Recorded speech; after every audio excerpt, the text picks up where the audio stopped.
Bien, perfecto. Bueno, entonces damos la bienvenida a esta segunda charla que estamos dando en el ciclo de conferencias sobre caminos rurales. La primera charla tuvo lugar hace 15 días también por Zoom y fue grabada, con lo cual ustedes pueden consultar en YouTube, en la cuenta de la Escuela de Hábitat y Sostenibilidad de la UNSAM. De ahí pueden consultar y ver la grabación si les interesa. Yo dejé el link en el chat, así que si alguno quiere conectarse, está ahí mismo el link. Y comentarles también que esta va a ser la segunda charla, pero por delante hay 2 charlas más. La próxima va a ser el 15 de octubre a las 17 horas, que va a estar a cargo del ingeniero Bernardino Capra. Y la última charla, la cuarta, va a ser el 30 de octubre a las 17 horas, y también va a estar a cargo del ingeniero civil Carlos Casalí. Así que bueno, ahora vamos a comenzar con esta presentación que va a estar a cargo de Joaquín Pérez Martín y de Jonathan Sánchez Sosa. Ahora los voy a presentar y después les voy a pasar la palabra para que ellos puedan hacer su presentación. Joaquín Pérez Martín es profesor e investigador de la Cátedra de Sistemas Agroalimentarios de la Facultad de Agronomía de la UBA. Es especialista en sistemas agroalimentarios, logística y abastecimiento urbano de alimentos y es profesor de posgrado de la Maestría en Política y Planificación de Transporte de la UNSAM. También es consultor en estas temáticas en organismos provinciales, nacionales e internacionales, como el BID, FAO, Banco Mundial.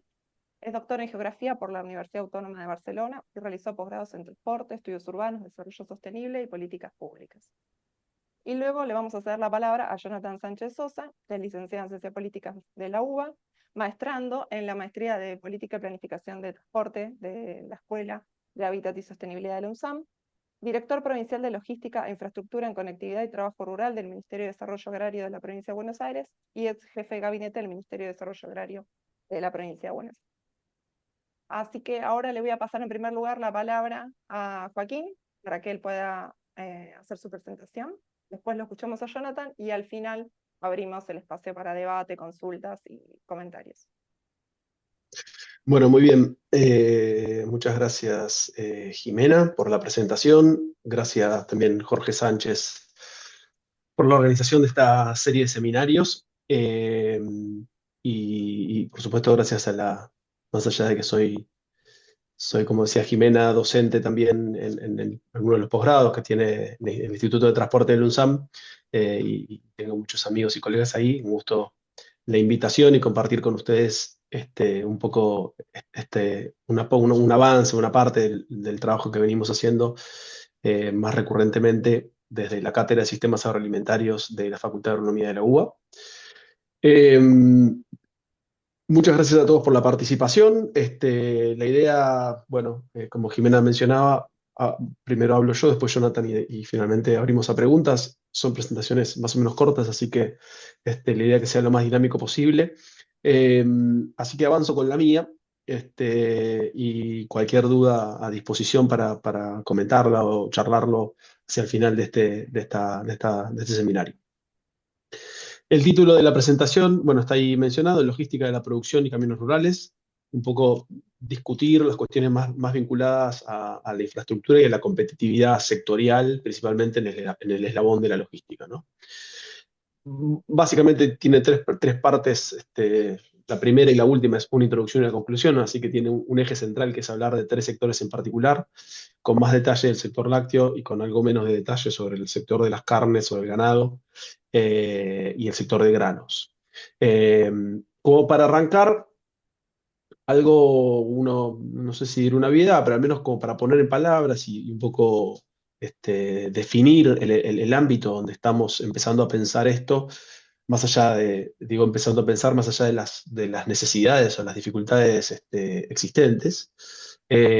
Claramente, los caminos rurales es una infraestructura con fines, en este caso logísticos. Estamos hablando solamente de la logística, estamos descontando las otras funciones que tienen los caminos rurales, pero en este caso estamos hablando de la logística como una actividad inevitable para quienes proveen bienes en un origen y se trasladan hacia un destino, y una actividad que dinamiza la competitividad del sector agroalimentario y permite la existencia, por otra parte, ¿no? Si no hay logística y no se conecta un productor con un industrial, por ejemplo, en el sector de la leche, por mencionar un caso, el productor no tiene sentido de existencia, ¿no? Si no hay logística y no hay industria que absorba esa producción.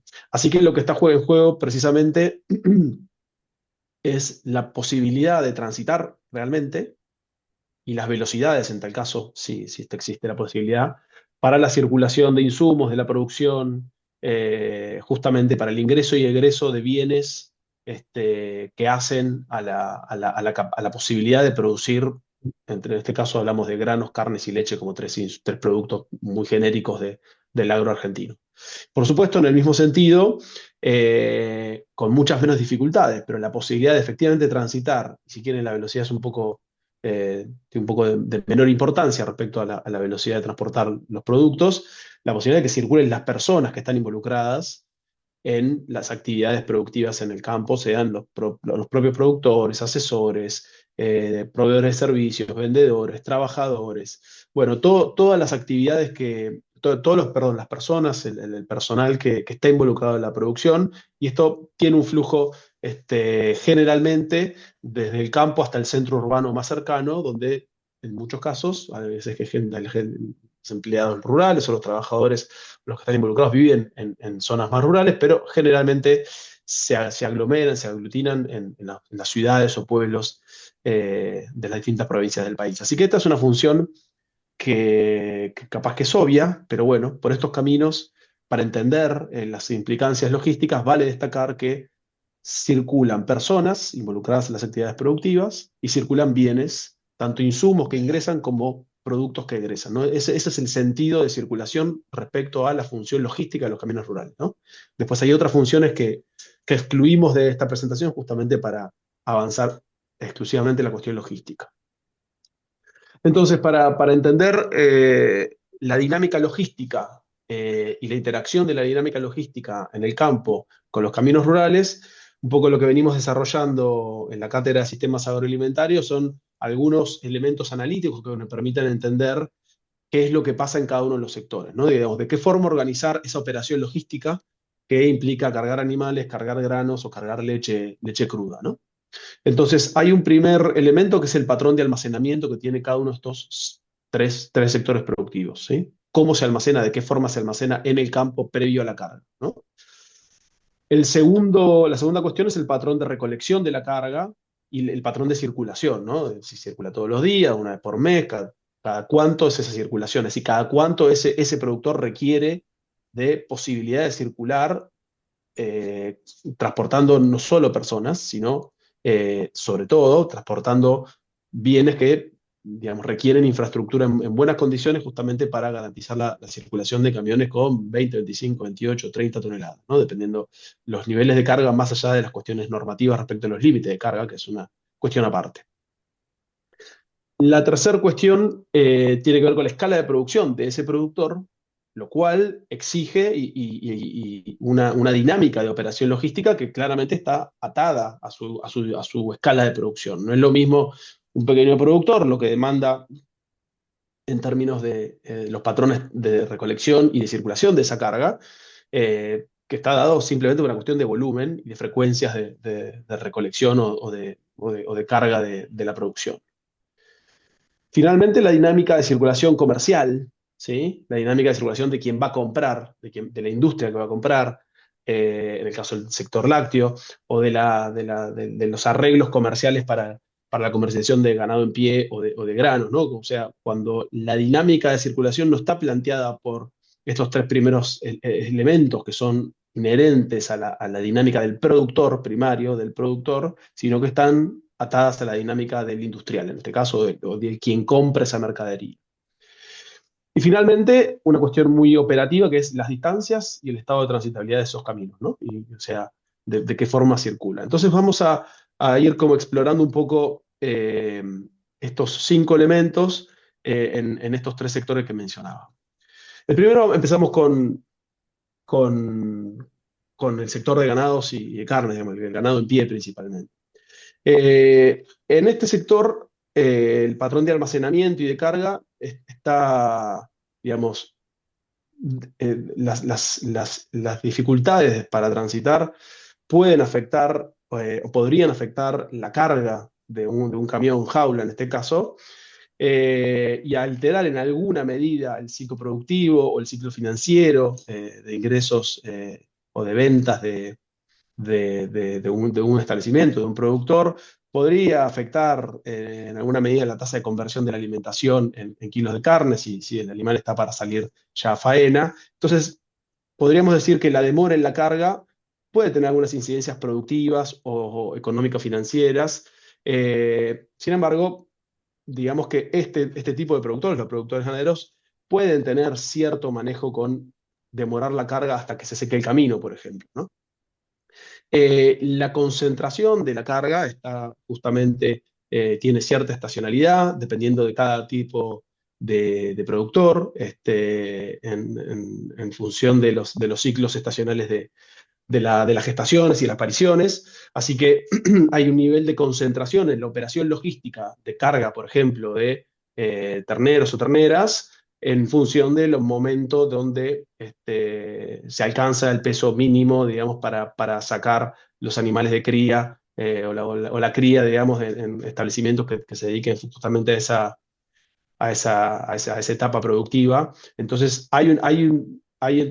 tal como ahí podemos analizar en alguna medida el tema de demorar la carga para evitar no poder transitar por los caminos, también hay una alta concentración de esa carga. Entonces, la transitabilidad y el estado del camino empieza a jugar, ¿no? En el sentido, en algún sentido, capaz que no es un juego, pero empieza a articularse, digamos, con la dinámica productiva y las decisiones que van tomando los productores en función del estado de la infraestructura. Eh, el 30% de los productores se dedica y tiene un ciclo completo, es decir, que arrancan un proceso de cría y termina con la terminación de los animales. Entonces tiene una carga de animales a lo largo de ese ciclo productivo. Por supuesto, acá no estamos considerando el ingreso de, por ejemplo, alimento, en el caso de que haya suplementaciones o algún tipo sobre todo de suplementación. Y mientras que el 70% se reparte las actividades o las etapas del proceso de producción bovina, por lo tanto se incrementa la cantidad de cargas que hay en un ciclo productivo. Es decir, una vaca es cargada entre 2 y 4 veces si pasó por varios establecimientos, ¿no? Cargada y descargada en estos casos. Así que, bueno, como decía recién, ingresan alimentos, ingresan otros insumos, ingresan servicios y sale por esos caminos ganado en pie en distintas etapas productivas.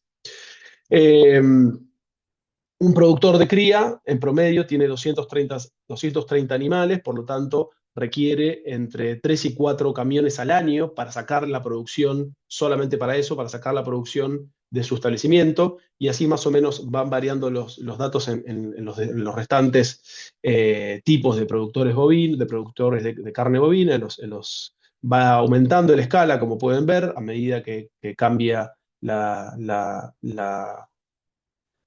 etapa de producción bovina, en los establecimientos de recría, se incrementa a 311 animales promedio a nivel nacional, en invernada casi 400, y los productores incompletos son productores más grandes y alcanzan por encima de los 500 animales promedio cada establecimiento. Eso hace que, a la medida que aumenta la escala del productor, aumenta, por supuesto, algo bastante lógico, pero aumenta la cantidad de camiones al año que ese productor tiene que sacar. Solamente estamos hablando digamos, de la salida de ganado en pie de cada uno de los establecimientos. No estamos considerando el ingreso de las otras cosas que decíamos recién, ¿verdad?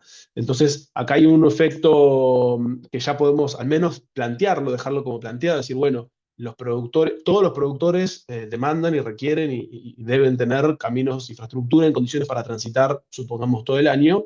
Ahora bien, los productores más grandes necesitan más o requieren de infraestructura en condiciones de transitar con buena calidad muchas más veces al año, ¿no? Y también podríamos decir que los productores más pequeños requieren de menos veces al año, pero son los que son más endebles a quedar afuera del sistema si no tienen infraestructura adecuada también, ¿no? Bueno, está esta ecuación digamos, las necesidades de los productores adquieren desde de las dos puntas del estrato de tamaño.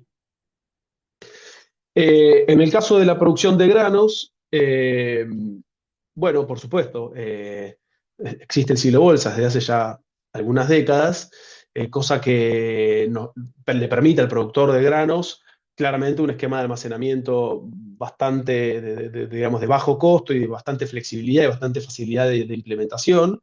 Por lo tanto, claramente el productor de granos generalmente digamos, es una herramienta que usa, o sea, almacena en el campo en los hilos bolsa, digamos. Por lo tanto, puede escaparle a la falta de condiciones de transitabilidad eh, por los momentos que requiera, ¿no? En general, bueno, estamos justamente atravesando un momento de una medida excepcional de baja de retenciones y de golpe los bolsas se están vaciando y se empieza a ver justamente un incremento en las ventas de los granos a raíz del cambio en el esquema de retenciones, ¿no? Entonces, por supuesto, la cosecha está muy concentrada, el 72% de la cosecha nacional sucede en 3 meses, por lo tanto, en principio, en esos 3 meses, más allá de las necesidades concretas de venta de los productores, la utilización de silobolsas permite aguantar la producción hasta tanto el productor requiera hacer esa venta para hacerse de ese ingreso para seguir financiando su ciclo productivo. Pero, por supuesto, más allá de esto, el tránsito está muy estacionalizado también justamente por la cosecha. Por lo tanto, son momentos donde la administración, si quieren, sobre el uso de los caminos, más allá de la calidad de la infraestructura, es muy importante justamente porque en estos 3 meses salen muchas toneladas por los mismos caminos por donde transitan los camiones que van a buscar hacienda o que buscan leche, ¿no? Eh, Más o menos, en estimaciones, por supuesto, de alcance nacional, esas son la cantidad de viajes que existen en el país para la primera milla, llamémosla, para el primer tramo de kilómetros desde el campo hasta el primer punto de acopio o de venta. Son 1,3 millones de viajes en la producción de soja, 1,1 millón de viajes en la producción de maíz, descontando la producción que los productores no comercializan por consumo propio, el maíz obviamente orientado a la producción animal, 150.000 viajes de girasol justamente, y 580.000 viajes de trigo, ¿no? Entonces, fíjense la magnitud de viajes, la cantidad de viajes en caminos rurales y en camiones. Por lo tanto, el requerimiento de infraestructura y el mantenimiento de la infraestructura se vuelve absolutamente esencial para conectar esos dos puntos, ¿no? El productor y ese primer punto de almacenamiento o de venta, ¿no? Ahí vemos en la foto de arriba un centro de acopio conectado al ferrocarril, donde hay una operación intermodal, donde está llegando un camión que descarga la planta de silos, el elevador lo descarga en los vagones tolva para entrar en una nueva etapa de circulación de mucha mayor escala, una operación mucho más eficiente en términos logísticos. Bueno, para eso se necesitan caminos rurales e infraestructura ferroviaria en este caso, seguramente para llegar al puerto, ¿no? Y pasamos al tercer sector donde, en principio, debo decir que la operación logística es mucho más compleja que los otros dos sectores, pero por otra parte van a ver que tiene un desarrollo un poquito más profundo, dado que es un sector que venimos estudiando desde la facultad particularmente, y en particular sobre la logística del sector lácteo, así que van a encontrarse con algunos elementos un poco más en detalle. En este caso, un poco a diferencia de los otros dos y con bastante diferencia, les diría que la capacidad de almacenamiento es muy limitada, dada la capacidad de los tanques de frío. Por lo tanto, el productor ya no tiene esa ventaja que tenía el de silo bolsa o el de tener las vacas una semana más en el campo hasta que se seque el camino, sino que el productor tiene un límite muy, muy fijo, muy establecido, que es muy difícil de mover, o casi les diría imposible en el corto plazo.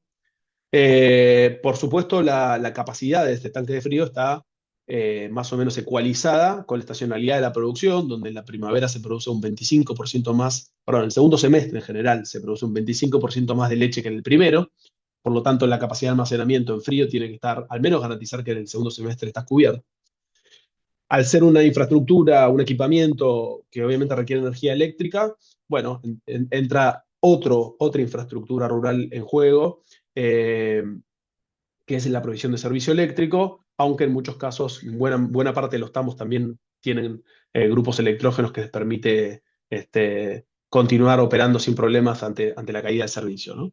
Y en términos del tiempo que puede estar almacenada la leche, eh, generalmente no debiera pasar de las 48 horas por cuestiones de calidad, de pérdida de calidad para evitar esto. Por lo tanto, la recolección ya tiene marcada una dinámica de mucha frecuencia por las condiciones inherentes a la producción de leche. Y por otra parte, porque ese camión que está ahí estacionado y recolectando la leche almacenada en el tanque de frío va a tomar una muestra de esa leche y eso va a determinar en muy buena medida el precio que se le va a pagar a ese productor. Por lo tanto, en la medida que la leche esté almacenada más tiempo y vaya perdiendo calidad, eso puede impactar directamente en el precio. En el caso del patrón de recolección, ahí vemos un diagrama muy sencillo donde asumimos una industria donde se origina la circulación, la etapa de recolección de leche, y hay 4 tambos, en este ejemplo, donde esa industria recolecta leche y vuelve a ese destino para descargar la leche en silos verticales. Dicho esto, vale aclarar que esos 4 tambos ejemplificados en esas 4 vacas comiendo pasto, tienen una producción continua diaria, con la estacionalidad que marcaba antes. Dicho esto, las vacas no paran de producir leche, los tambos tienen una capacidad limitada de almacenamiento de leche, tienen un tiempo limitado de almacenamiento para evitar pérdida de calidad. Por lo tanto, la circulación es casi permanente, es casi una cinta transportadora que saca leche de cada uno de los tambos y la deposita en la industria finalmente. Dicho esto, en datos del Censo Nacional Agropecuario, la recolección de leche se hace 6 días a la semana en promedio en todo el país. Por lo tanto, si yo lo pienso rápidamente, entre los 3 sectores que estamos hablando, claramente el sector más afectado por las condiciones de la infraestructura y la capacidad de transitar en los caminos rurales es el sector lácteo. Acá se suma algo más que es que el industrial que está recolectando leche va a mezclar las leches de los 4 tambos, por lo tanto lo que va a pagar de calidad o el pago afectado por la calidad de cada uno de los tambos, finalmente al llegar a su destino, el industrial va a tener un promedio de esas 4 leches, dado que se han mezclado en la cisterna que fue recolectando la leche, ¿sí? Entonces, en cuanto a la escala de producción, estamos viendo, como se pueden ver en las figuras que están ahí abajo, en los mapas que están ahí abajo, eh, como les decía antes, al igual que pasaba en el sector de los granos, a medida que aumenta el tamaño del tambo, aumenta la escala, perdón, a medida que aumenta el tamaño, aumenta la frecuencia de recolección. Los tambos más chicos se recolectan menos días a la semana, mientras que los tambos más grandes se recolectan todos los días, con datos de vuelta del Censo Nacional Agropecuario. Y esto marca o da cuenta de un proceso que se viene dando de manera muy, muy, muy distinta, muy, muy segmentada en cada una de las 4 principales provincias lecheras. Si quieren, podríamos sumar Entre Ríos ahí, donde en la provincia de Buenos Aires en particular se viene dando un fenómeno de una muy fuerte intensificación del tamaño de los tambos y la escala de los tambos y tecnificación, ¿no? Con esquemas mucho más intensivos, con ordeñes automáticos, más estabulados, bueno, un modelo claramente distinto. Entonces, el tamaño promedio, la cantidad de vacas promedio en la provincia de Buenos Aires, en comparación a esos 2 periodos, entre 2008 y 2021, creció un 14%. Eso significa que los tambos se han agrandado un 14%, mientras que en la provincia de Córdoba más o menos se mantuvieron, en la provincia de Santa Fe se incrementaron mucho menos, un 6%, y la provincia de La Pampa disminuyeron su tamaño. Por ende, estos fenómenos de incremento de la escala de los tambos, por supuesto, demandan más actividad logística puntualizada. En ese tambo remar demanda más actividad logística justamente por la cantidad de vacas, por la productividad de esas vacas, que seguramente también se vio incrementada, y también seguramente esos tambos más intensivos también demandan más ingreso de alimento por una cuestión de un modelo productivo un poco más intensivo y más estabulado y que demanda más ingreso de alimento que estamos más pastoriles, ¿no? Entonces, el esquema logístico se ve claramente tensionado. Finalmente, en cuanto a la circulación de industrias lácteas, es decir, dónde circulan las industrias para comprar leche, que no está del todo atado a la localización de esas industrias, Eh, Ahí vemos un mapa, perdón, que surge particularmente de un estudio, de un proyecto que hicimos desde la Facultad de Agronomía para la provincia de Buenos Aires, para el Ministerio de Desarrollo Agrario, donde analizamos justamente las cuestiones logísticas del sector lácteo y la cuestión de los caminos, particularmente. Y ahí vemos en las zonas más oscurecidas, digamos, del mapa, es donde más industrias circulan. Es decir, se ve claramente una circulación muy intensa de industrias en lo que es la cuenca Abasto, todas las zonas que bordean al área metropolitana de Buenos Aires, donde hay una muy alta concentración de industrias, principalmente pymes y algunas grandes también. Después se ve en la zona de Tandil, una alta concentración de circulación industrial, y después en la zona en el oeste, en la zona de Trenquelao, Campehuajó y demás, también se ve una zona de muy alta densidad de circulación. Es decir, que mejorar los caminos en las zonas donde circulan muchas industrias permitiría incluso hasta un mejor nivel de competitividad en esas industrias, ¿no? Donde si las industrias circulan de manera más eficiente, con menos nivel de costos, con mayor competitividad, eh, permitiría incrementar esa circulación de industrias y en tal caso que el productor tenga la posibilidad de vender su leche a quien mejor le pague, en definitiva.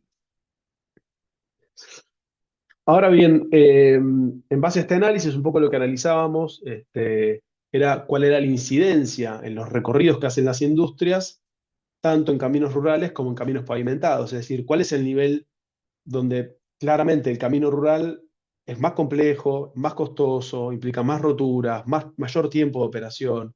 En muchos casos el productor saca la leche a la ruta.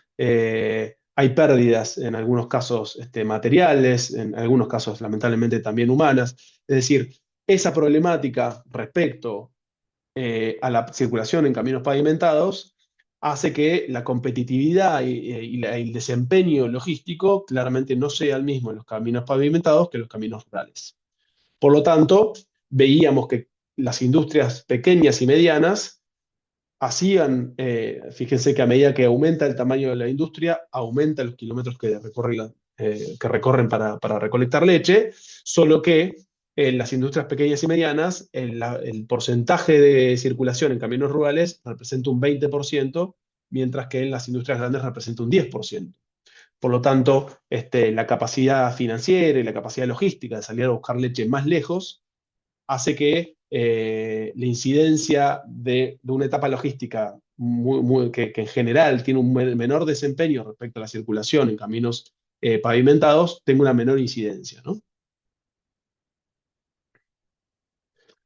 Entonces, para ir cerrando al menos mi presentación y mi aporte en esta charla, en este seminario en la Escuela de Hábitat y Sostenibilidad del UNSAM, en particular el Instituto de Transporte, en principio tenemos que decir que el estado de transitabilidad de los caminos rurales pone en riesgo el desempeño logístico de lo que podríamos llamar la primera milla o la primera operación logística del campo hacia la industria, hacia los mercados, si quieren, afectando sin lugar a dudas la competitividad de los sectores. Y en algunos casos, sobre todo en los sectores pymes, tanto de las industrias pymes o de los compradores pymes como de los productores, de los pequeños y medianos productores, afectan la capacidad de sostenerse. Un productor lechero chico está claramente en mayor riesgo frente a caminos en estado no tan bueno que un productor más grande. Eh, Hay un proceso medio dual. Por un lado hay una intensificación de la producción y por otra parte hay productores pequeños que ven al menos amenazada su capacidad de sostenerse. Eh, entonces la intensificación, por un lado, incrementa la demanda logística, tanto para el ingreso de insumos, de alimentos principalmente, y la salida de producción, tanto en cantidad de viajes como en peso, en carga de esos viajes.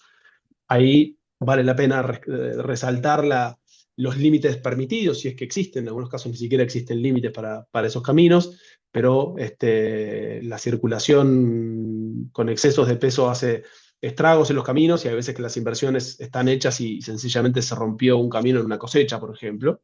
Entonces, el uso responsable y el control también por parte de las autoridades locales es clave para cuidar la infraestructura que está en condiciones de transitarse, ¿no? Es decir, el productor en particular, los transportistas y los compradores de estas tres mercaderías que hablábamos, de granos, de carnes, o de ganado, perdón, en pie y de leche, básicamente dependen de los caminos rurales. No hay estrategia viable, puede haber ferrocarril, puede haber algunas alternativas. La carne, los productores de carne o de ganado eh, y los productores de granos pueden un poco jugar con el almacenamiento, estirar un poco la carga, que el camión venga 3, 4 días más tarde o cambiar, salir por otro camino. Puede haber alguna estrategia de ese tipo. Los productores de leche diría que casi que no tienen salida. Los caminos rurales reducen la velocidad de circulación e incrementan el consumo de combustible y incrementan las roturas y los desperfectos en los camiones. Por lo tanto, para el operador logístico son etapas muy costosas de realizar. Eh, por lo tanto, en algunos casos hasta incluso implican recorridos más extensos para dar una vuelta más larga, para no pasar por un camino que no está en condiciones de ser transitado. Eh, por lo tanto, hay una dependencia de la escala de producción, hay una dependencia del patrón de almacenamiento que tenga cada tipo de producción y por ende se termina de configurar un escenario de muy alta dependencia de los caminos rurales, lo cual es bastante evidente, pero bueno, lo que tratamos de hacer en esta charla, en este seminario, justamente compartir con ustedes algunos elementos que cada uno de sus lugares originales de trabajo venimos desarrollando, tratar de entender algunas cosas más en detalle para poder mejorar el funcionamiento, en este caso, de la logística y poner el foco en la logística, que suele ser una mirada bastante poco precisa sobre esta primera logística, ¿no? La logística de la primera milla, si quieren llamarla así. Por supuesto, esperamos el aporte que haga a continuación Jonathan, justamente con la otra parte de la película, que es justamente la infraestructura. Pero bueno, son muchos los elementos que se conjugan, pero claramente los productores requieren de infraestructura para poner en marcha sus procesos de venta y sacar la producción del campo. Así que hasta acá mi participación, ahí tienen bueno, queda mi mail a disposición y dejo de compartir y si quieren pasamos a la presentación de Jonathan.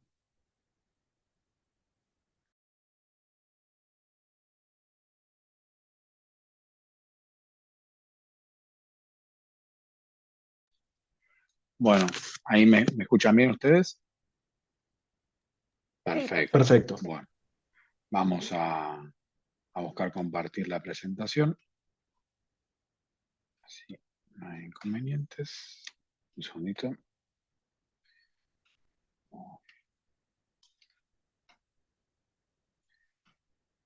Ahí está.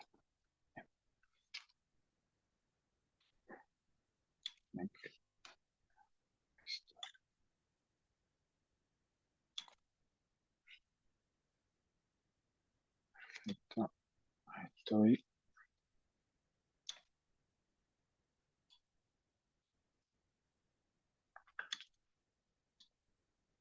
Ustedes. No estoy viendo si se abrió completo. No, no se ve en pantalla No, completa. maximizala. Sí, voy a. Ahí está. Yes. Ahí está. Perfecto. Bueno, buenas tardes a todos y a todas. Nosotros, desde lo que es el Ministerio de Desarrollo Agrario en la provincia de Buenos Aires, de lo que es el año 2020, bajo la gestión del gobernador Axel Kicillof y en el Ministerio de Desarrollo Agrario Javier Rodríguez, se tomó la definición de poder avanzar con una política en caminos rurales. ¿Cuál es la cuestión, digamos, que a nosotros nos llamó, nos convocó a trabajar en esto? Bueno, inicialmente que nosotros siendo un ministerio orientado al sector productivo y valorando lo que es la producción y el trabajo, o sea, evaluar no solamente los indicadores productivos como se pueden analizar desde un crecimiento en los indicadores de los distintos granos, por ejemplo, sino también evaluar la posibilidad de incorporar o garantizar las condiciones de trabajo. ¿Y por qué ello? Bueno, porque claramente si nosotros queremos el desarrollo de una provincia de una manera equitativa, necesitamos garantizar determinadas condiciones de infraestructura que permitan la transitabilidad de los caminos y la posibilidad de un arraigo digno. Para un arraigo digno es que entre las demandas que muchas veces también emergían por parte de las entidades de la ruralidad, los caminos rurales justamente eran una de esas demandas. ¿Cuál fue, como les estaba mencionando, parte de lo que es ese plan estratégico de mejora de caminos rurales? Promocionar la producción agropecuaria, como les hacía mención recién, agregar valor a la producción y mejorar la calidad de vida en el entorno rural. Eso que yo les decía referido a un arraigo digno, no solamente un arraigo por, digamos, descarte o por exclusión, sino por el contrario, la opción de elegir vivir ahí donde uno nació y se crió. Y esta articulación que tenemos que llevar adelante es una articulación entre la provincia, los municipios y los actores locales.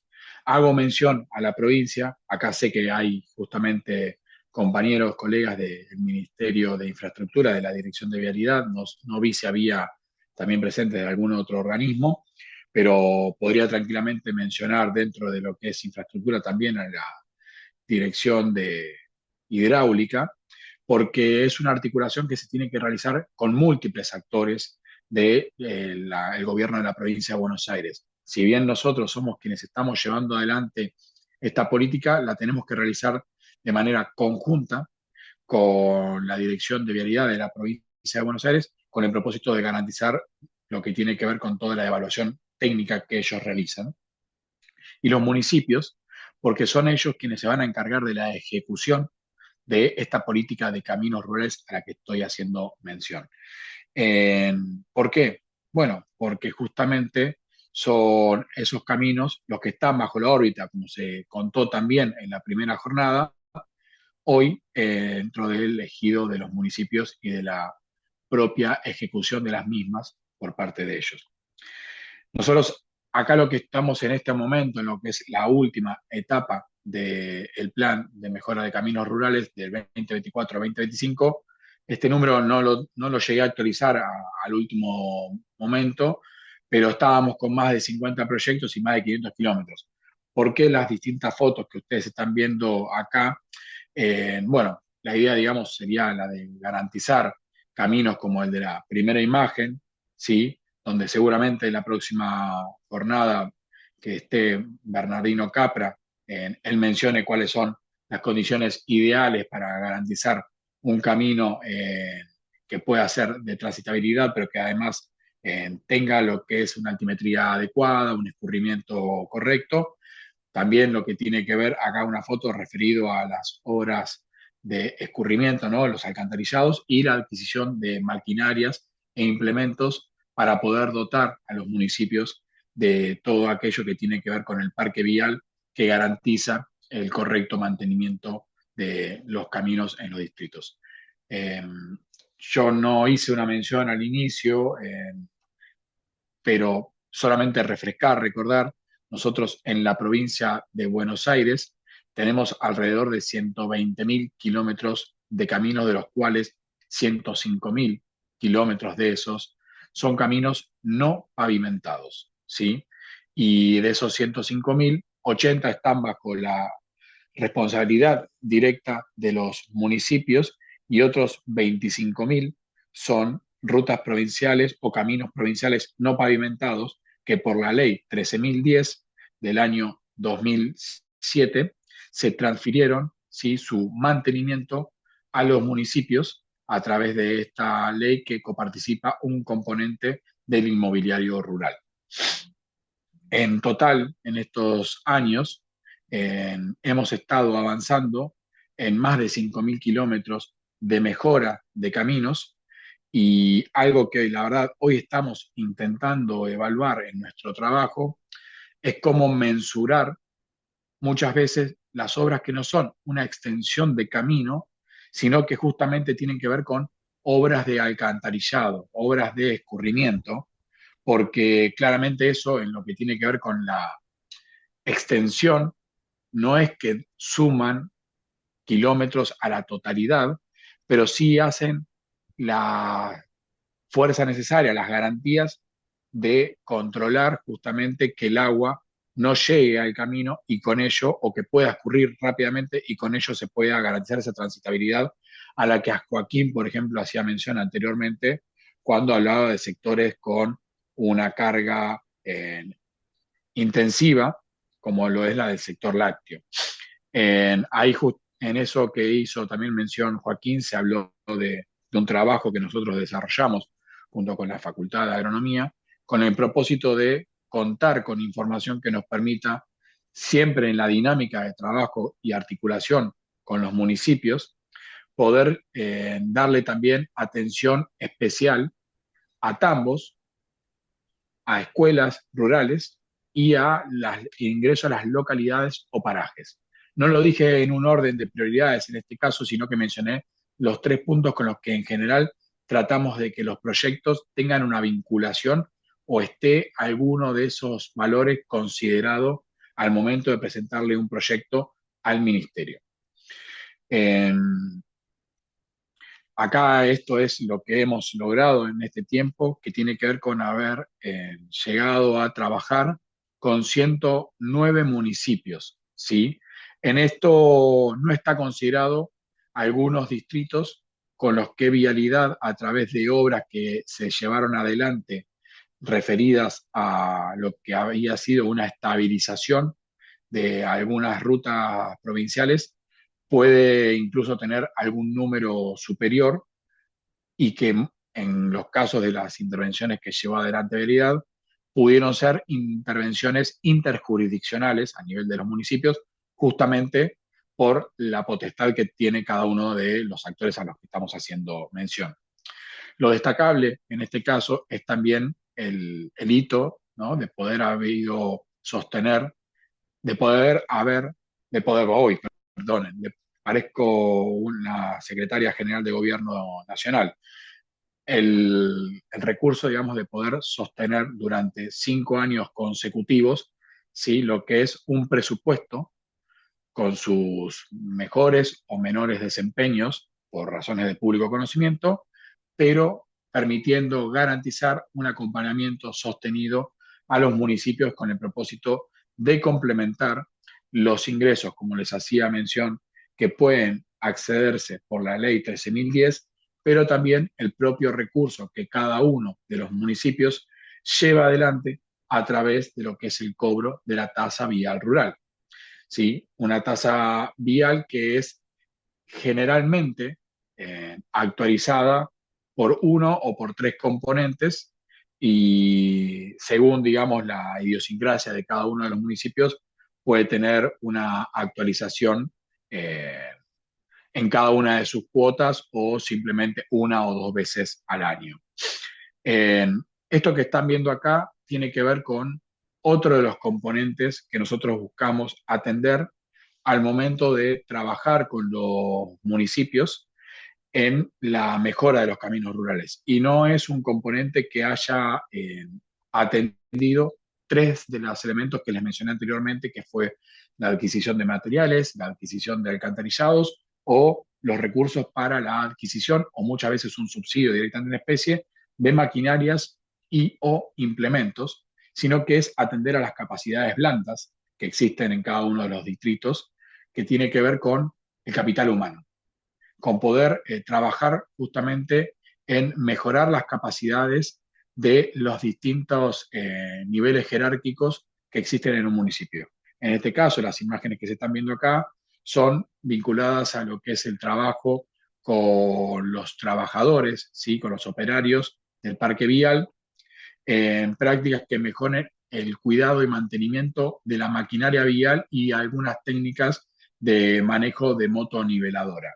Esto tiene un doble alcance.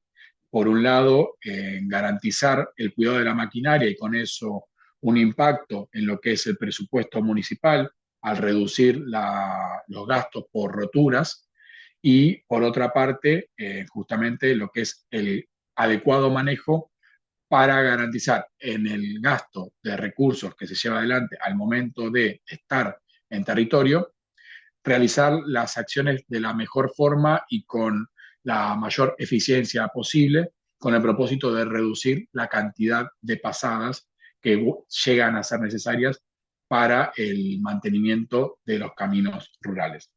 No está acá porque han sido de manera virtual e incluso con una modalidad que mezclaba de manera híbrida lo sincrónico con lo asincrónico, las formaciones que se están llevando adelante gracias a una articulación con el CFI, con el propósito de garantizar la formación de aquellos cuadros que ocupan algún grado de responsabilidad en las órbitas municipales, siendo muchas veces directores o coordinadores de los parques viales o de la caminería rural y que según la experiencia que uno va teniendo a través del tiempo al dialogar con las autoridades de los municipios, el encontrarse con que muchas veces el personal que asume estas responsabilidades es un personal que históricamente ocupó el rol de ser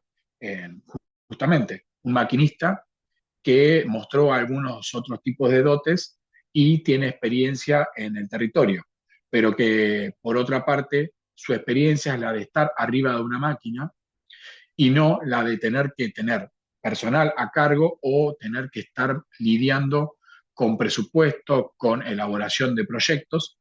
Y nuestro propósito también era atender esas otras capacidades con unos cursos que fuimos trabajando y diseñando con el CFI y que están abiertos y ya en este momento en la segunda corte, que hoy podemos decir además que a partir de ese caso que realizamos con la primera corte, CFI hoy lo ha amplificado a todo el país, ¿sí? Pero teniendo su primera experiencia en la provincia de Buenos Aires a partir de una demanda que nosotros desde la provincia hemos generado. Esto, digamos, como para ir mencionando aquello que tiene que ver con la política en los conceptos de asistencia directa que hemos estado llevando adelante con los distintos municipios. Pero también otra de las cuestiones que para nosotros es muy relevante y que estaba mencionado al inicio del trabajo es el tercer actor con el que nosotros tenemos que trabajar al momento de planificar y ejecutar la política de caminos rurales en cada uno de los municipios. Y ese tercer actor son las fuerzas vivas en los distritos, que en algunos lugares tienen nombres como los de las entidades gremiales, las entidades rurales, y en otros puede ser también muchas veces los representantes de alguna escuela agraria o pueden ser de distintos sectores que habiten y participen en los ámbitos de ruralidad. Esto puede ser una entidad como Federación Agraria, como la Sociedad Rural, como la Sociedad Rural Argentina, como Coninagro, pero también uno encuentra que en cada uno de los distritos muchas veces hay algunas entidades que tienen un ámbito mucho más local, que pueden sentir una representación con un ámbito de órbita provincial o nacional, o a veces no es tan así. Además, hacía mención a estas entidades educativas, como, bueno, nosotros tenemos un vínculo, además de con las escuelas agrarias, con las escuelas de alternancia que tienen la FACET y que justamente tienen una gran injerencia en la comunidad rural, por lo cual, según donde uno vaya, puede encontrar distintos ámbitos de encuentro, ¿sí? Que permitan un diálogo referido a las problemáticas en la ruralidad. Sin embargo, cuando uno va a la figura establecida a través de algún tipo de ordenanza que tiene que establecerse en los distritos, porque si hay una característica en la provincia de Buenos Aires, cuando uno quiere compararlo con otras provincias, se encuentra con que cada una de nuestras provincias en Argentina tiene su propia constitución y por lo tanto determina las leyes que le van a regir en el ámbito. y dentro de ello, en nuestra provincia en particular, tenemos únicamente municipios. Cada uno de esos municipios posee, más allá de lo que establece la Constitución, a través de lo que es la Ley Orgánica de Municipalidades, una autonomía que se estableció a través de la Suprema Corte Judicial y no de lo que está establecido en la ley, pero tiene que ver con la cesión original que hicieron cada uno de esos municipios a la provincia de determinadas funciones y considerandos. ¿Y por qué hago mención a esto? Bueno, porque cada uno de los municipios, justamente por estos antecedentes, tiene la potestad de definir si va a llevar adelante o no un ámbito de gestión participativa que permita la administración de un recurso como es el que se cobra por tasa vial en los caminos rurales. Ahí es donde nosotros consideramos, digamos, hacer una pequeña presentación de algunos de los casos que hemos visto en este tiempo que pueden ser destacables, más allá de su éxito o fracaso, para poder entender la diversidad con la que en un distrito con 135 municipios y con más de 110 municipios que cobran tasa vial, por lo tanto, si cobran tasa vial rural, eh, inferimos que tienen caminos rurales.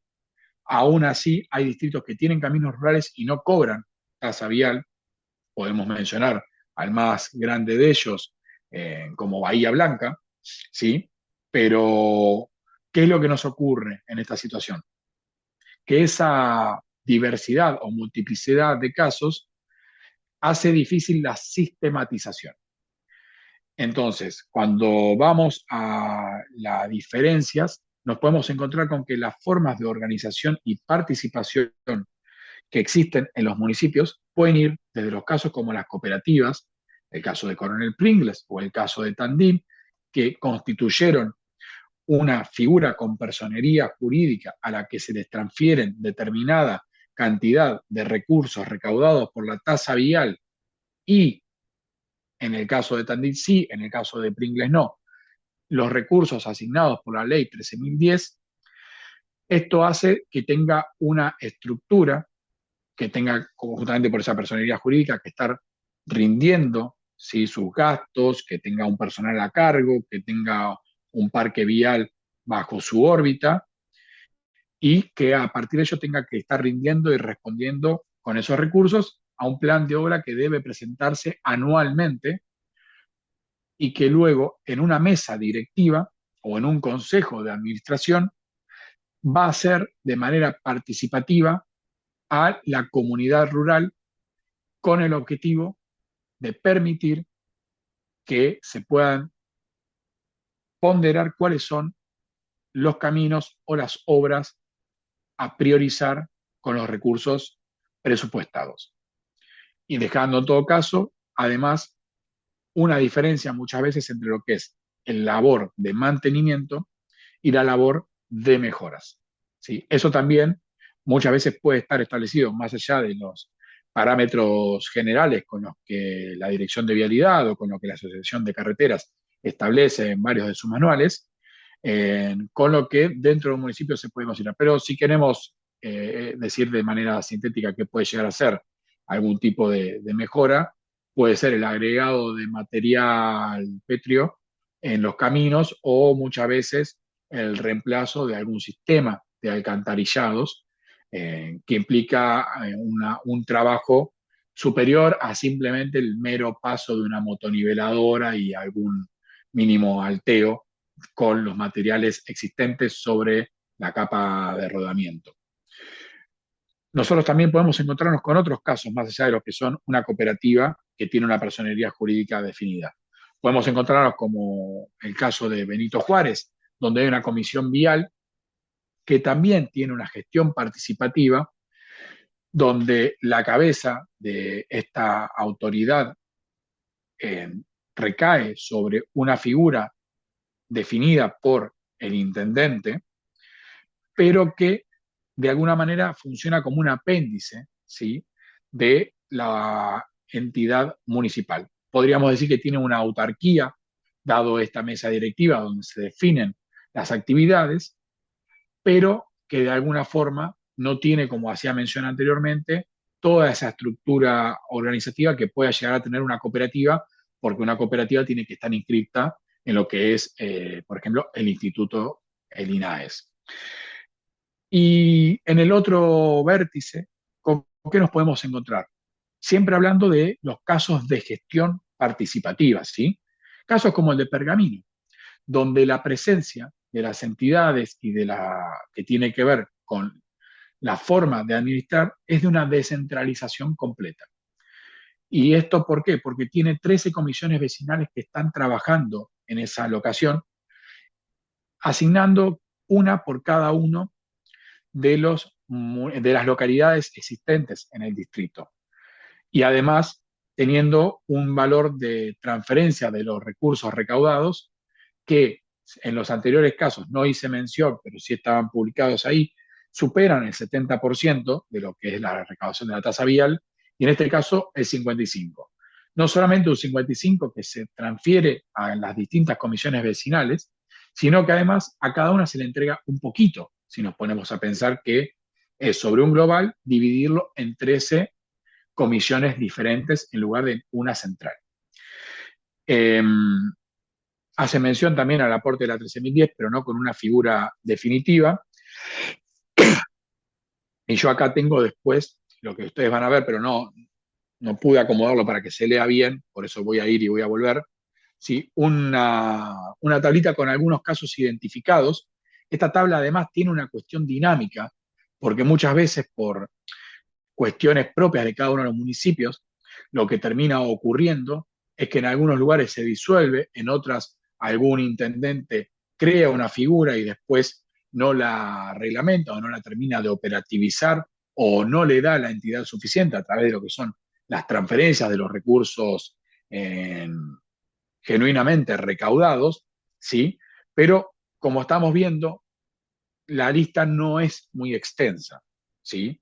Me deben estar faltando a mí, yo estimo acá entre los casos unos 5 casos, porque veníamos analizándolos, pero eh, nada, la verdad es que hace muy poquito se había estado trabajando en la localidad de, de Bragado justamente con un consorcio vial, en Carlos Tejedor, lo que podemos encontrar, y menciono esos dos por una cuestión en puntual. Carlos Tejedor tiene algo que es completamente extraordinario a otras entidades, a otros distritos, perdón, y es que el consorcio vial es el consorcio vial de una única localidad.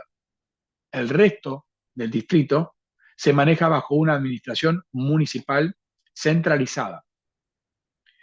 Es como si habláramos de una manera, con cierto humor, quiero que se entienda, la república separatista de tres algarrobos en lo que es la administración de los caminos rurales.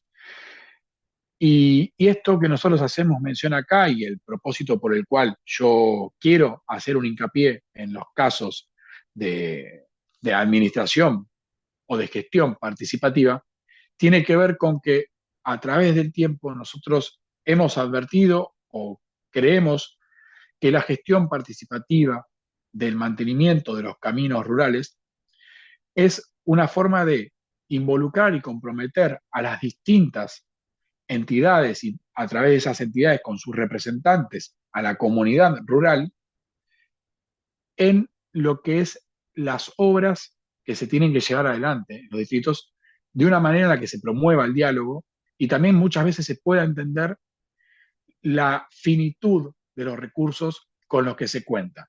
Pero también es una manera de transparentar los procesos que se llevan adelante al momento de estar trabajando.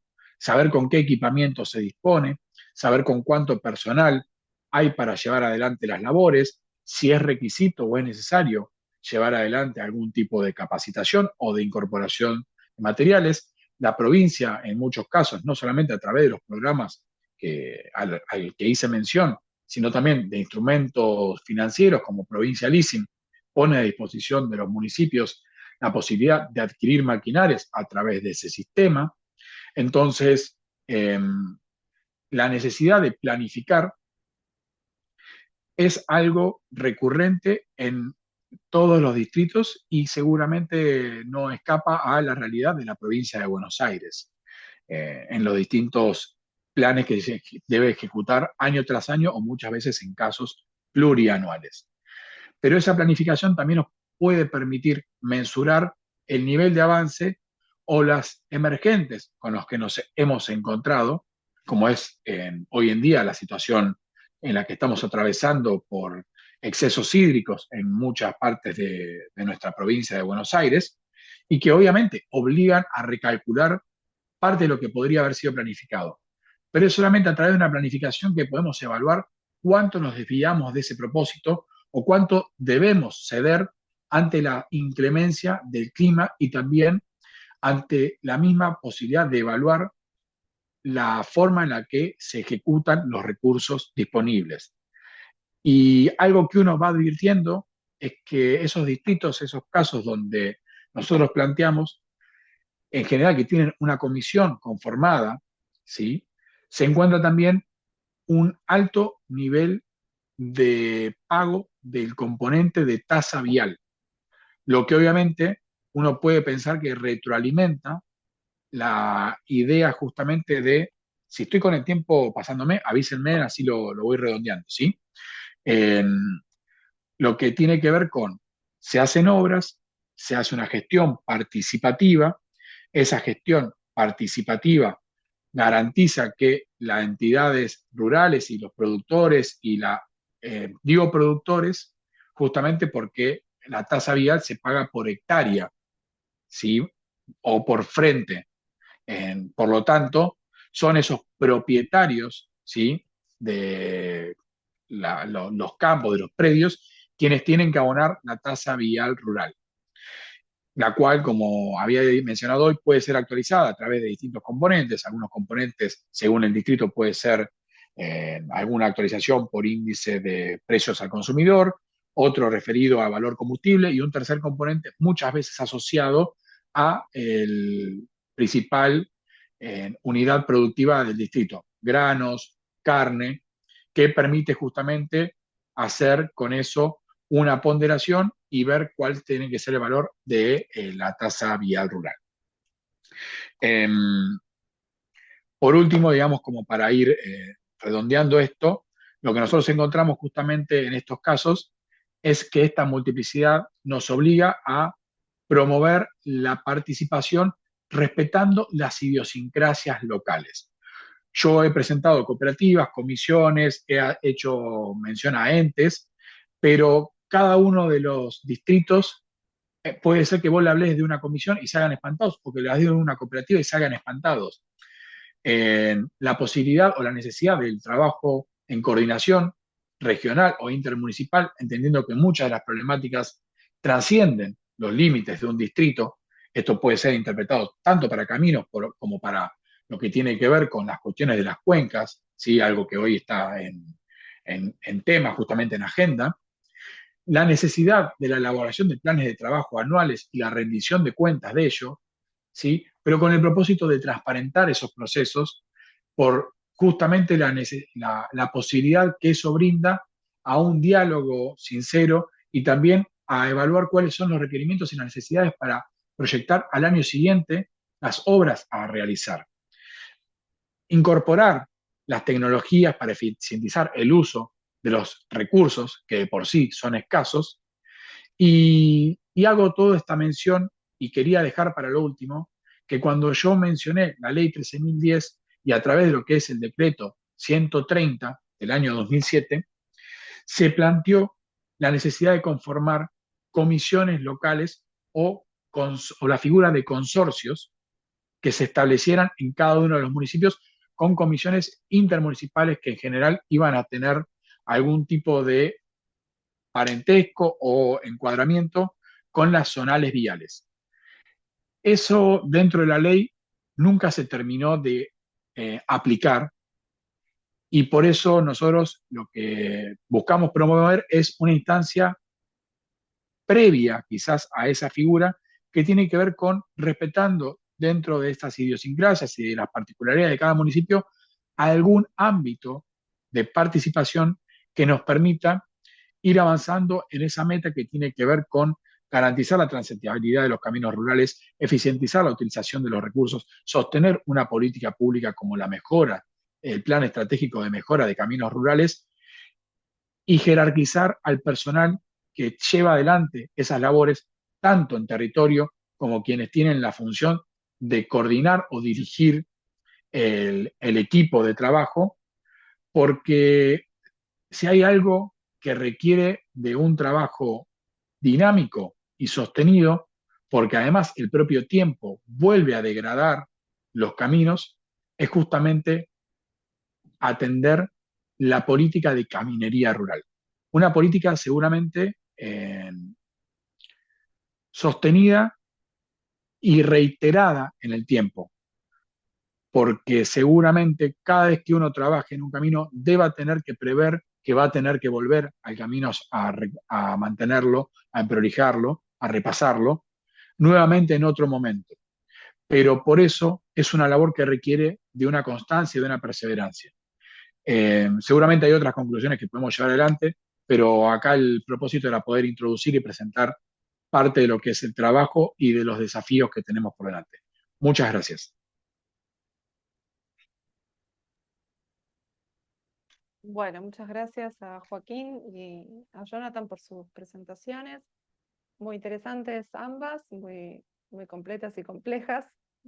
Así que abrimos ahora el momento para hacer preguntas o comentarios. Veo ahí en el chat varios. Así que bueno, si les parece, les voy leyendo a ambos y van respondiendo. Después, si alguien quiere levantar la mano y hacer un comentario, les vamos cediendo la palabra. Acá tengo una pregunta para Joaquín de Jorge Sánchez, que nos pregunta si existe alguna correlación entre la informalidad en los establecimientos productivos e informalidad en el transporte. Por ejemplo, la producción de masa y los transportes usados para su traslado. Bueno, a ver, no sabría decirte si hay una correlación entre la informalidad del productor y el transportista. Podríamos asumir que en alguna medida sí, pero hay algo capaz que es interesante mencionar de esto que menciona Jorge, que es justamente en los casos, en muchos casos de productores chicos, de productores tamberos chicos, dada la restricción que implica la logística por el poco volumen que producen y que de alguna forma exponen, entre comillas, a la industria a tener que transitar por muchos kilómetros de caminos, capaz que no están en tan buen estado.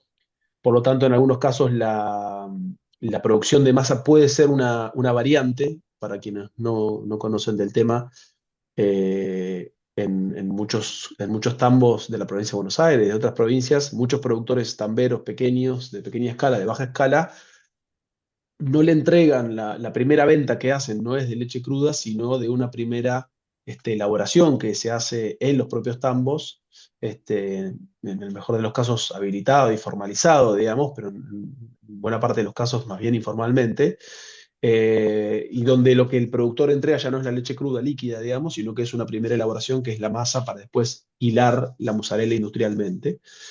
Por lo tanto, ahí la dinámica de recolección es completamente distinta. Diríamos que estamos hablando de otra producción casi, porque justamente lo que cambia es, si quieren, es una estrategia muy evidente de cambio del patrón de almacenamiento y del patrón de recolección. Es decir, no requiere recolección entre 4 y 7 días a la semana, no requiere almacenamiento en frío con el límite que le ofrece el tamaño del tanque de frío que tenga el productor en su campo. Por lo tanto, lo digo fácil, zafa de subirse a un camino todos los días. Por lo tanto, podría ser una estrategia de, si quieren, de supervivencia de los pequeños productores para no quedar expuestos a la dinámica comercial y logística y de precios que generalmente se ven expuestos los pequeños productores. Seguramente hay una cadena de informalidades en esos pequeños productores que termina incluso con la comercialización final de los productos de mozzarellas o de quesos de ese tipo con algún margen, si quieren, mayor de informalidad a la que puede haber en otros sectores o partes del sector lácteo. No sé, Jorge, si respondo más o menos a tu consulta. Sí, sí, gracias. Bueno, después hay un comentario acá, por ejemplo, de Patricia Gorza, de 9 de julio, que plantea que sería importante evaluar, volver el esquema de la vialidad provincial porque desde la modificación de la ley, el paso del mantenimiento de los municipios, el deterioro de la red es muy evidente, ni hablar del personal capacitado, con sueldos precarizados, que es prácticamente inexistente. Después, Patricia, si quieres Ahí, ahondar ahí, dale. sí, eh, bueno, primero algo también que puede parecer una obviedad, pero eh, para ello seguramente tiene que llevarse adelante algún tipo de consenso en lo que tiene que ver con los ámbitos de la política para pasar de una ley como la mencionada a volver a otro esquema o plantear un esquema diferente de administración por parte de una vialidad provincial. Eh, Seguramente ahí lo veo a Hugo Gervasio, que es de la Dirección de Vialidad. Quizás él también tiene algún comentario para hacer al respecto, pero una cosa que ocurre también es que yo hice menciona que hay 80.000 kilómetros de caminos que son directamente de órbita municipal, por lo cual del total, digamos, de esos 105.000 kilómetros de caminos rurales, nos encontraríamos con que nosotros tendríamos como provincia la administración únicamente de 25.000.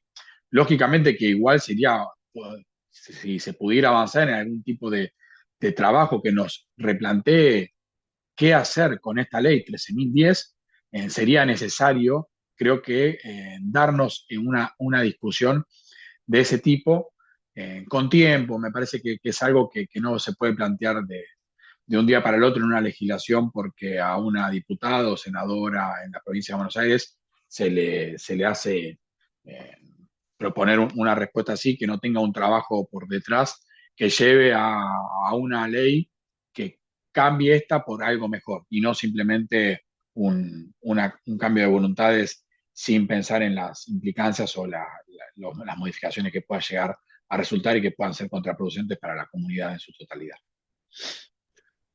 Sí, si me permiten, más allá que no quiero meterme en el terreno claramente donde está involucrado Jonathan, en este trabajo que hacíamos mención, que desarrollamos hace algunos años atrás desde la Facultad de Agronomía para el Ministerio de Desarrollo Agrario, con financiamiento del Consejo Federal de Inversiones, más allá de que el trabajo estaba focalizado en entender las dinámicas logísticas del sector lácteo y tratar de analizar las necesidades de infraestructuras más puntualmente, hicimos algunas estimaciones y algunos análisis más generales. No llegamos a plantear, como planteaba Patricia, la reforma de la ley, pero sí hay cuestiones más generales a analizar. Por ejemplo, hacíamos un primer análisis de la necesidad de presupuesto para garantizar transitabilidad a los productores lecheros, a las escuelas en particular, con esos dos focos en particular, y a la conexión con los centros urbanos.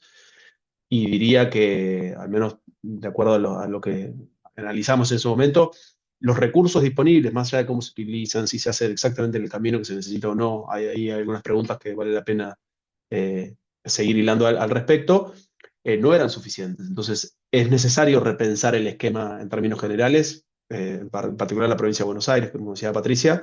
Este, Así que ahí en el informe final de ese documento, que ahora lo puedo poner acá en el chat, hay algunos elementos analíticos de un equipo interdisciplinario que participó de la facultad que pueden servir para pensar eso en el mediano plazo, como decía Jonathan.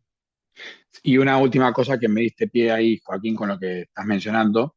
Cuando yo hice mención a que nuestra provincia tiene diferencias con el caso cordobés, pero en la provincia de Córdoba, con la figura de los consorcios, no tengo en este momento fresco cuántos consorcios existían, pero habíamos hecho un cálculo matemático, sí, que puede no coincidir con la realidad de cada uno de esos consorcios, pero aproximadamente tenían cada uno de ellos un mantenimiento que iba en el rango de entre 150 y 200 kilómetros cada uno. ¿A qué es lo que voy? Que acá cualquier municipio que agarres no va a tener menos o aproximadamente unos de 500 a 1.500 kilómetros de mantenimiento de caminos, lo cual obviamente hace que se tenga que pensar incluso dentro de cada uno de esos distritos con una realidad divergente. Menciono esto porque nos obligaría también a repensar una forma de readministración o de reelaboración de esos espacios con el propósito de eficientizarlo. Si uno dice un distrito, yo ahí estaba leyendo muy someramente que hablaron de ponderación positiva de los casos de Junín y los casos de Benito Juárez. Bueno, en cada uno de ellos, si uno hiciera la cuenta de cuántas motoniveladoras tiene, se encontraría con que el número aproximado debe estar rondando que mantienen entre 150 y 200 kilómetros lineales de caminos rurales cada una de las motoniveladoras. Lo cual, digamos, no importa la forma de administración que tengan ellas dos como formas participativas, consideran, digamos, también una cantidad X de maquinarias sobre la extensión de caminos que poseen. Y ahí Hugo Gervasio había levantado la mano, entiendo que es un comentario también sobre lo que venían hablando. ¿Qué tal? Buenas tardes. ¿Me escuchan? ¿Se me escucha bien? ¿Sí? Sí, Bueno, no, un poco para hacer un poco sobre el comentario.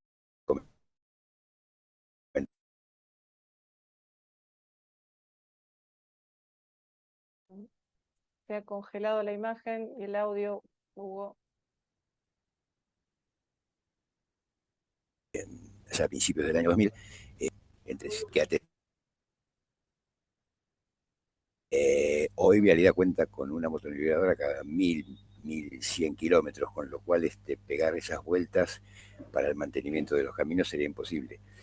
A pesar de que los municipios y a través de la 13.010 pueden conveniar con Vialidad para que las máquinas viales hagan ese trabajo.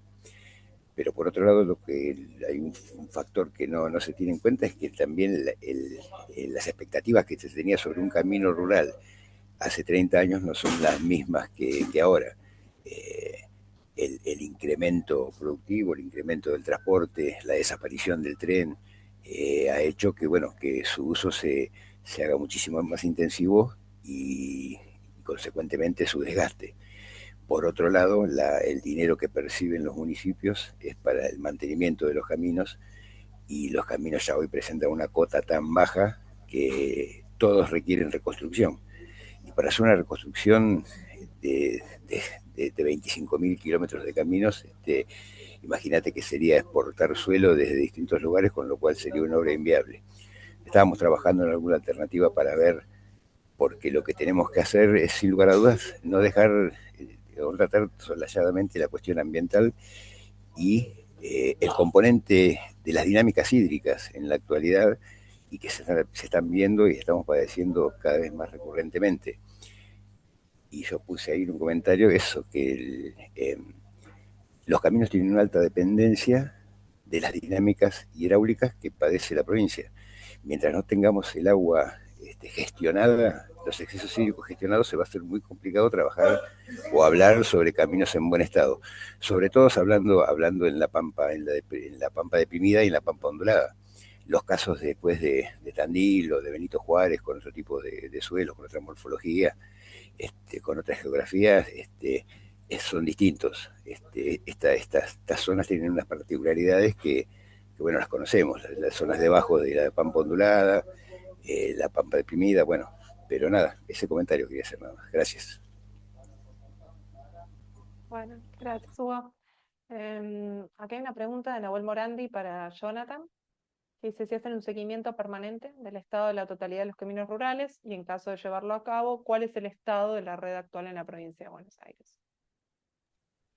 Eh, bueno, lo que tiene que ver con un seguimiento permanente, podríamos decir lo siguiente: nosotros tenemos que llevar adelante obras que buscamos que sean ejecutadas de manera correcta y que sean finalizadas. Por eso también, digamos, en esos 109 municipios con los que se trabajó, algunos se han reiterado etapas y en otros no. Pero ¿qué es lo que ocurre? Yo también, cuando estaba finalizando la presentación, hablaba de esa dinámica que tiene el suelo no pavimentado, y el suelo pavimentado también, pero como estamos hablando de caminos rurales, hago mención a ellos, de un trabajo sostenido y permanente. La realidad es que la degradación es propia del tiempo y muchas veces de circunstancias y factores climáticos que aceleran esos procesos. No hay actualmente ningún sistema de relevo total que se pueda tener sobre la extensión de la provincia de Buenos Aires. Creo que las tecnologías existentes hasta el momento han presentado propuestas, pero nunca con la capilaridad suficiente. Es más, te diría, hay algunos distritos que tienen que evaluar si no tienen más caminos que antes, y de hecho la Universidad UNICEN ha estado realizando algunos trabajos en distritos que le solicitaron justamente la geolocalización de los caminos, y eso los ha llevado a descubrir nuevos caminos en la traza y también algunos caminos que habían quedado anulados por cuestiones hídricas o por algún otro tipo de factor que hizo que ese camino dejara de existir. Sí, sí, si me permitís, Jonathan, también para mencionar justamente sobre este tema, nosotros veníamos explorando, no, como dice Jonathan, no hay un dato certero del estado de los caminos. Nosotros exploramos algunas alternativas, no llegamos a implementarlas ni siquiera a testearlas, pero exploramos algunas alternativas más tecnológicas, digamos, de relevamiento del estado de los caminos. Una cosa que nosotros de alguna manera fuimos concluyendo, diría, es que es más viable relevar las condiciones que afectan la transitabilidad o el estado de los caminos más que relevar el camino. Es decir, nosotros, por ejemplo, bueno, ahora acabo de compartir ahí el link del informe, pero ahora comparto un mapa que desarrollamos, es un mapa online que tiene mucha información de los caminos, y una de las cosas que desarrollamos en la facultad es cruzar la información de los caminos, de la traza de los caminos, lo cual fue toda una dificultad porque, como dice Jonathan, no hay una información certera de por dónde pasan los 105.000 kilómetros de la provincia de Buenos Aires. Hay una información bastante buena, digo, pero no es fina, fina. Y cruzamos eso con la presencia de agua en superficie relevada por satélites. Entonces, ese era un primer indicador para darnos, y eso lo hicimos con dos datos anuales durante 40 años.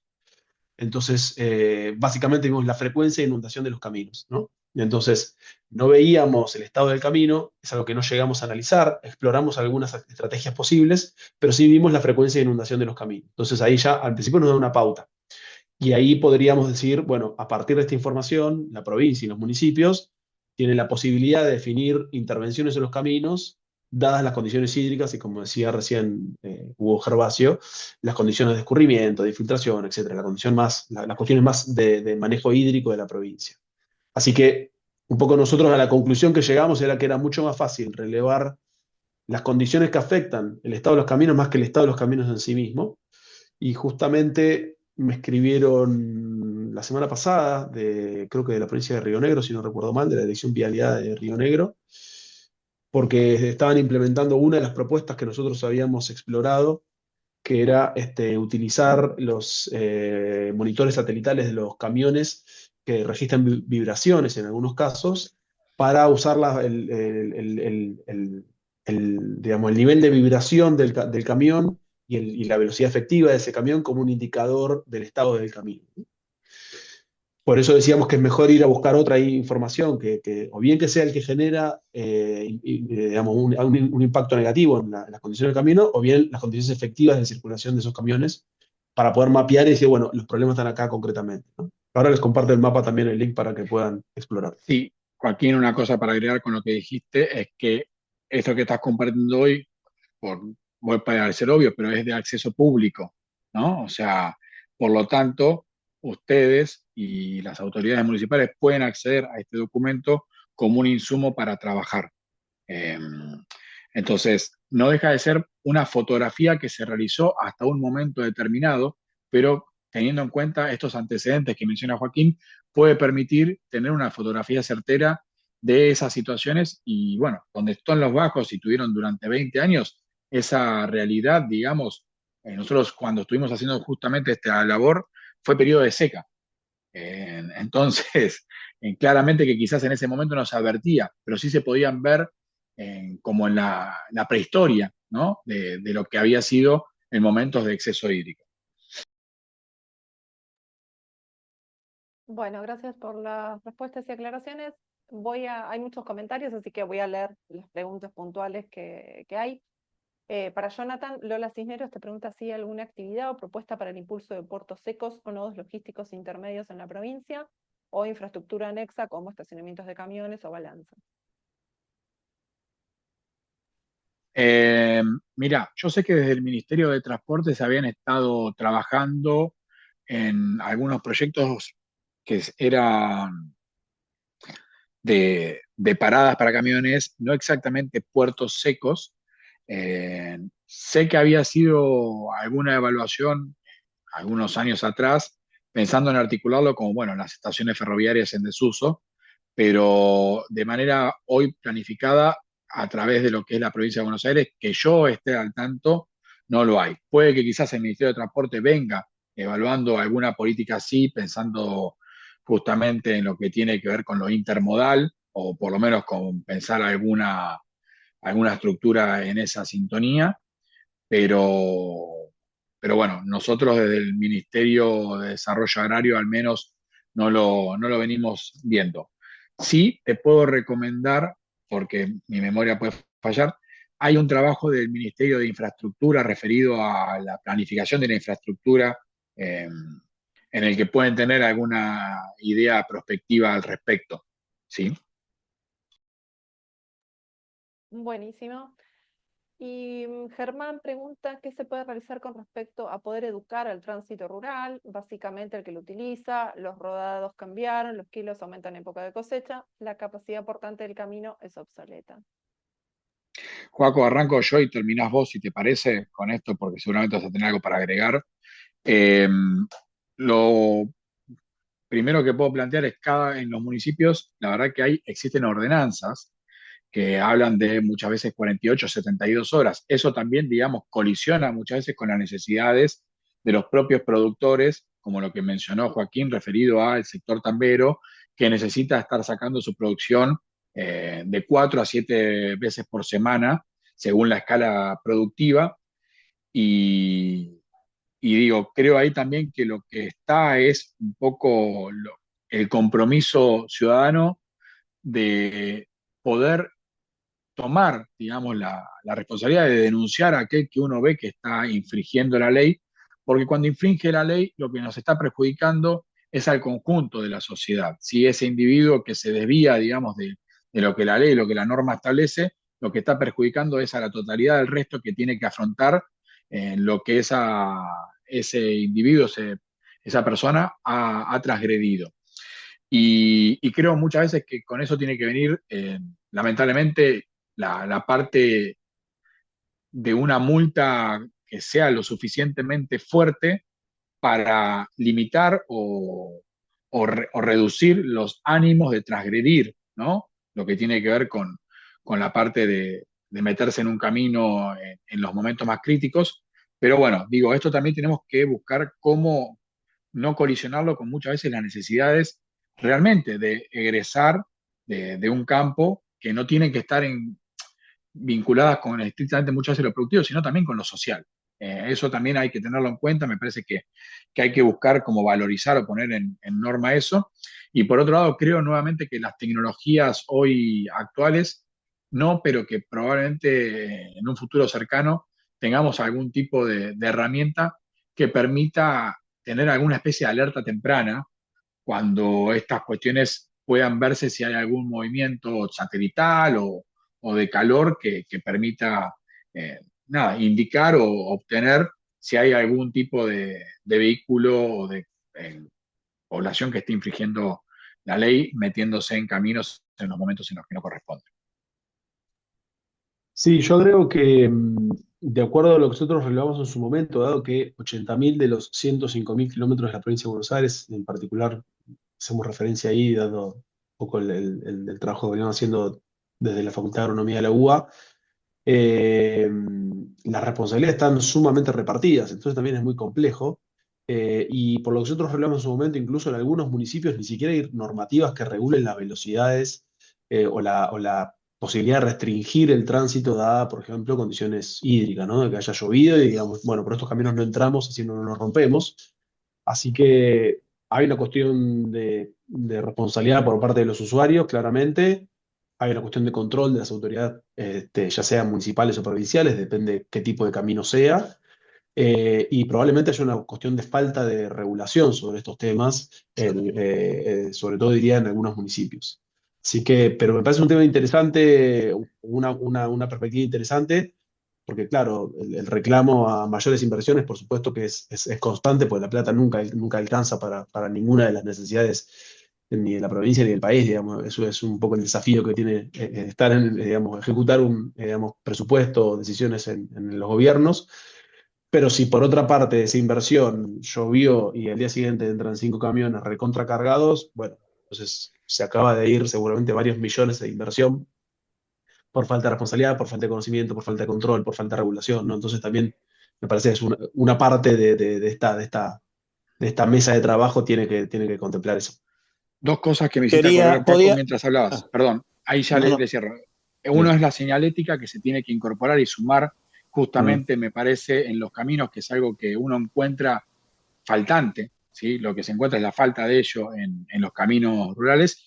Y por otro lado, en Vialidad ha estado incorporando balanzas dinámicas, ¿sí? Lo digo porque justamente hiciste los distintos niveles y creo que es una buena forma de conservar los caminos respetando los pesos por eje que se tienen que llevar adelante. Eso, obviamente, cuando ya salieron del camino rural e ingresaron en lo que puede ser un camino provincial, una ruta provincial.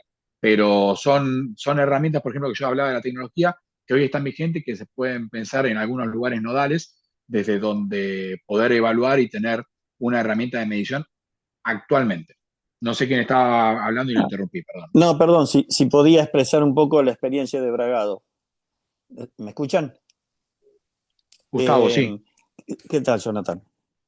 Bueno, nosotros, desde que se conformó el consorcio caminero, realmente es otra la realidad de Bragado, y esto ya hace varios años, unos 15 años, calculo. Mejoró muchísimo. Nosotros siempre veíamos con envidia las localidades vecinas y realmente esto trajo la solución y el estado de los caminos es bueno, es muy bueno, como también la limpieza de los canales, lo cual nos permite afrontar como último nodo del agua que baja por el oeste de una manera lo más leve posible, y que también el escoriado en las localidades ha permitido que mucha gente, como lo mencionabas en una parte de tu alocución, no se tuviera que ir de localidades como Las Cuagas, donde yo tengo una propiedad también, y que en este momento, si uno quiere ir con plena lluvia como la de hace 3 días atrás, lo podés hacer tranquilamente y está 8 kilómetros distante de la Ruta Nacional 5.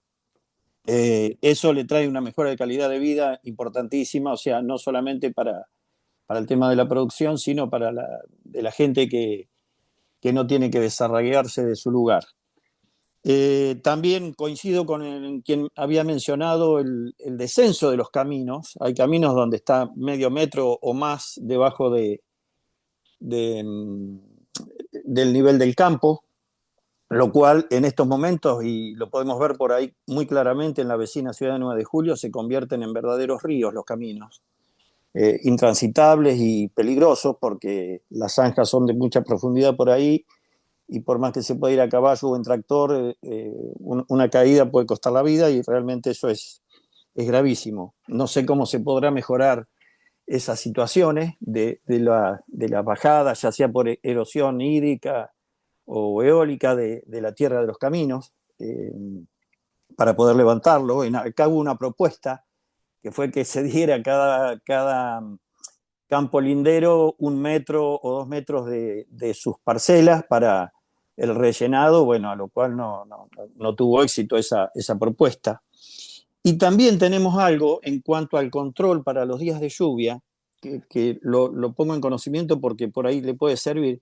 Nosotros tenemos acá un grupo de WhatsApp que se llama Patrulla Rural, Y ese grupo que está integrado, somos unas 300 más o menos productores y pobladores rurales, eh, no solamente sirve para la cuestión de seguridad, cuando andan los galgueros, cuando ven algún vehículo sospechoso, enseguida avisan a la patrulla rural que de forma inmediata da respuesta, sino también los días de lluvia para el autocontrol, para que no transiten los camiones cargados o descargados, los de gran porte, y que terminen rompiendo y generando no solamente una pérdida económica para la provincia, sino también la intransitabilidad, ¿no? Porque después de una lluvia grande, cuando es transitada por camiones, quedan hechos pedazos los caminos y eso se sufre hasta que puede pasar nuevamente las máquinas. Así que bueno, esto es un poco lo que les puedo comentar desde nuestro lugar, desde Bragado, que lo habías puesto un poco como modelo junto con Benito Juárez o algo de eso. Bueno, así que bueno, si le sirve a alguien esto que se está haciendo acá, la verdad que da resultados positivos y se evitan de esta manera también pérdidas económicas y pérdida de tiempo, ¿no? En la reparación de los caminos. Lo que no se rompe no hay que arreglarlo después. O con un mínimo mantenimiento, con un rebasto, lo que sea, se soluciona. Muchas gracias. Bueno, gracias por tu comentario, Gustavo. Vamos a ir cerrando. No sé si alguien quiere hacer algún comentario final o alguna consulta.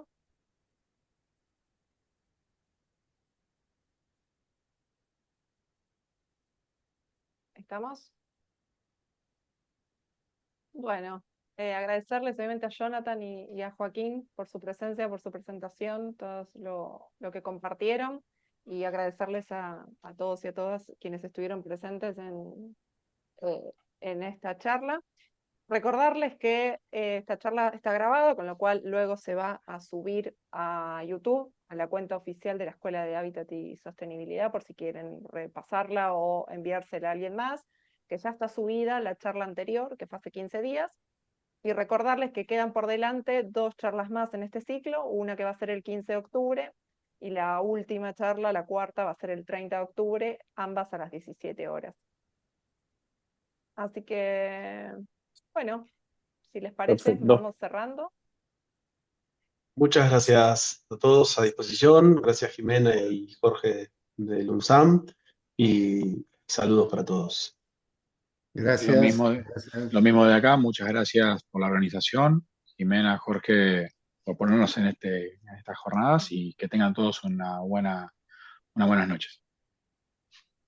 Chao, buenas noches. Bueno, Buenas muchas noches. Buenas noches a gracias. todos. Adiós, buenas Chao, noches. chao. Buenas noches.